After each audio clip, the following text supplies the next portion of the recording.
So what was it like back then coming to Detroit? Being like we hear about Detroit Rock City, and was it as crazy as we hear about? Well, this is what differentiated Detroit from every other city that we played at. Our agency back in the day was called DMA. They were based out of Detroit. Okay. And so every time that we would get a tour, and I'm talking, okay, our first tour was with the Scorpions. And the reason why we got to tour with the Scorpions on our first record was because they were getting ready for the US Festival. Remember the US Festival? Yeah. Yep. 1983, the US Festival. Okay. So we were not on the bill originally. So we're touring for about a couple of weeks with the Scorpions. They're getting ready for the US Festival. They had in the studio all this time. And like I mentioned, we shared the same agency. So they stuck us in there. And on the very last show of that run for the Scorpions was in Denver. Now, the promoter in Denver, Barry Fay, was also the in charge of putting together the lineup for the US Festival. So he catches our show, opening up for the Scorpions. We finish the show. We go to our dressing room. He comes in running and he says, "How would you guys like to play the US Festival?" And I go, "What's that?" And then he starts explaining. And we go like, "Wow, this sounds great." And it was like 2 days away from that day, right? So immediately right there, what happened was Joe Walsh was supposed to be on the metal day, and they moved Joe Walsh to the following day with David Bowie, Stevie Nicks, and so they were looking for a band, and he saw us, and we got the gig. So that's how we did it. So we did Scorpions, Oz Festival. Then immediately after that, we did ZZ Top, we did Loverboy, Iron Maiden, Oh yeah.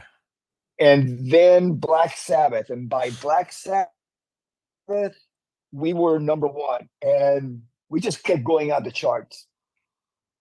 Just it was like a slow climb, but it was steady. And by November, that's when we reached number one. And after that, we went to England, Europe, to open up for Judas Priest, and then we came back in December 31st, New Year's Eve, 1983-84, with headline Cobo Hall. So in Nice. every tour that we did, with That's every, badass. let's Yeah. say, That's sweet. yeah, let's say Black Sabbath. I believe we played in Joe Wow. Louis with Black Sabbath, but there were many pine knobs that Yeah. summer. Yeah, for sure. You know, Loverboy was one of them, and I maybe it was Cobo Hall with Iron Maiden.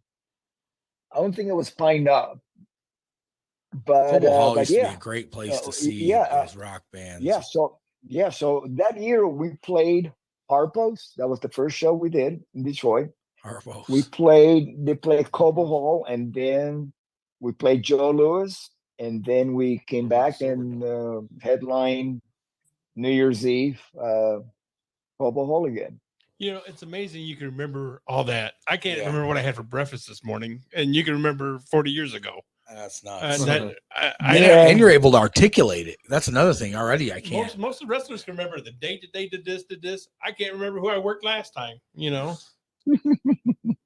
Well, I mean, these are significant yeah, milestones in my Yeah, life. memories, you know. Sound like your whole life Yeah. is a significant milestone. yeah. I mean, Your whole life. I Man, would love to sit down Yeah. when you come back into town. dude's and, getting down. hang He's out still and- doing it. and, I'm working on it. Oh, yeah. I'm still working on it. Yeah.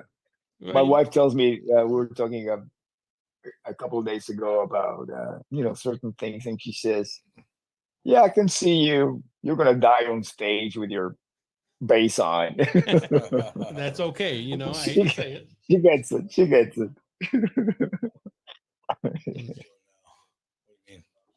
Yeah. Oh yeah. So we talked a little bit about your upcoming the tour, and so it's just Quiet Riot. We can expect to see you not touring with anybody else right now. Yeah. I'm home. That's You good. know, I'm home. It's when right before Frankie Banali passed away, he asked his wife to ask me to come back to the band, and so I mean, I've had a 50 years worth of friendship with Frankie Banali. We met on my birthday, November 18th, 1972, and he passed away in 2020. So that's a couple of years, or maybe a year and a half short of our 50-year friendship, It's a long and time. playing together, which Yeah. we did right after we met. So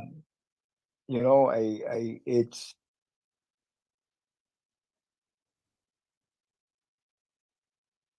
I did the same thing 41 years ago when I left Ozzy right after Randy Rhoads passed away.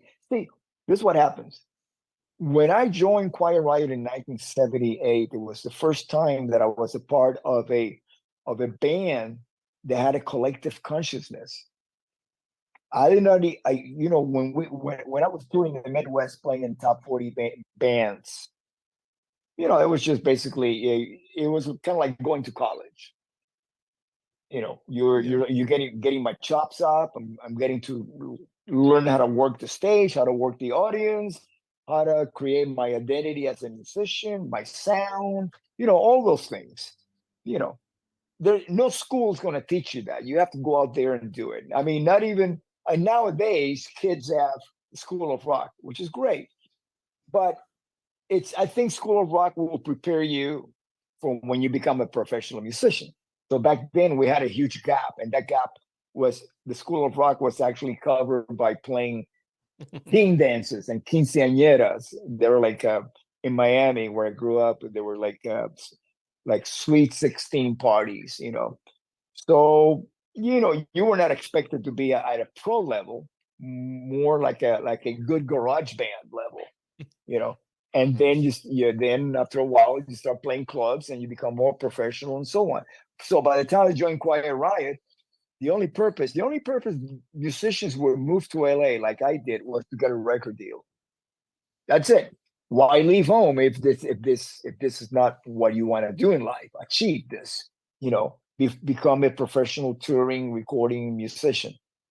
And Quiet Riot understood that. And that was why there was a band called Quiet Riot, because we wanted to take the music to the masses and and be professional musicians.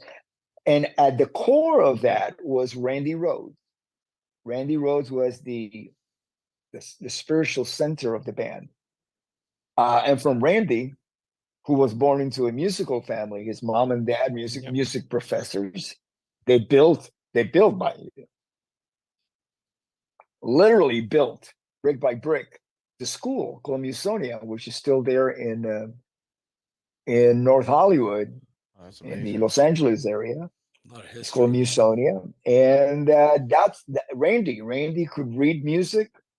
He studied composition and harmony.